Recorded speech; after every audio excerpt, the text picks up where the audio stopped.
Hello friends, chicken ಗ್ರೇವಿಗೆ ಶುಂಠಿ, ಬೆಳ್ಳುಳ್ಳಿ, ಮೆಣಸು, ಜೀರಿಗೆ, ಸೋಂಬು, ಚಕ್ಕೆ ಒಂದೆರಡು, ಲವಂಗ ಒಂದೆರಡು ಇದೆಲ್ಲ ಹಾಕಿ ರುಬ್ಕೋಬೇಕು. ಮತ್ತು ಕೊತ್ತಂಬರಿ ಸೊಪ್ಪು, ಟೊಮೊಟೊ ಇದನ್ನು ಸೇರಿಸಿ ರುಬ್ಕೊಳ್ಳಿ. ಈಗ ರುಬ್ಕೊಂಡಿದ್ದಾಯಿತು. ಖಾರಕ್ಕೆ ಎಷ್ಟು ಬೇಕೋ ಅಷ್ಟು ಸಾರಿನ ಪುಡಿ ಹಾಕ್ಕೊಂಡು ಅದನ್ನು ರುಬ್ಕೊಳ್ಳೋಣ. ಈಗ ಒಗ್ಗರಣೆ.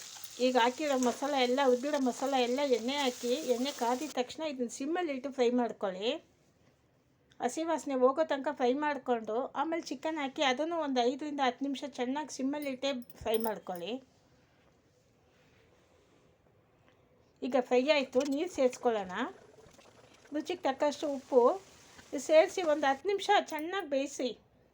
ರೆಡಿ ಆಯಿತು ಚಿಕನ್ ಸೆಮಿ ಗ್ರೇವಿ. ತುಂಬ ಚೆನ್ನಾಗಿರುತ್ತೆ ಸೈಡ್ ಡಿಶ್ಗೆ, ಚಪಾತಿಗೆ. ಮತ್ತು ಚಪಾತಿ ಅನ್ನೋದಕ್ಕಿಂತ ಅನ್ನ, ಸಾಂಬಾರು, ರಸ ಎಲ್ಲದಕ್ಕೂ ತುಂಬ ಚೆನ್ನಾಗಿರುತ್ತೆ. ಲಾಸ್ಟಲ್ಲಿ ಒಂದು ಸ್ವಲ್ಪ ಕರಿಬೇವು ಮತ್ತು ಪೆಪ್ಪರ್ ಪೌಡ್ರ್ ಹಾಕಿ ಮಿಕ್ಸ್ ಮಾಡಿ ಇಳಿಸಿ. ರೆಡಿ ಆಯಿತು ಚಿಕನ್ ಗ್ರೇವಿ.